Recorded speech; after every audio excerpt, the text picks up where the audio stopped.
Бірінші тапсырмада тікбұрышты параллелепипедтің жазбасынан оның ұзындығын, ен және биіктігін табыңдар.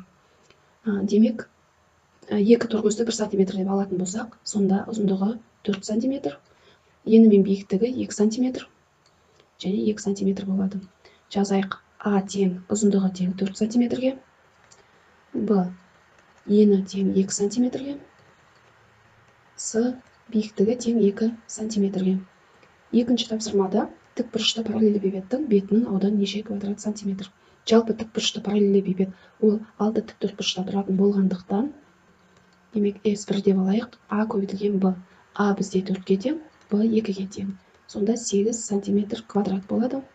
S2-ні табатын болсақ, BC-ні көбейтіндісі, демек 2 көбейтілген 2 тең 4 сантиметр квадрат болады. S3 ол AC-ның көбейтіндісі, яғни 4 көбейтілген 2 тең 8 сантиметр квадрат. Енді толық бетінің ауданын табатын болсақ, формуласын жазайық. 2 жақшаның ішінде AB қосылған BC қосылған AC. Жақшаның жабамыз тең 2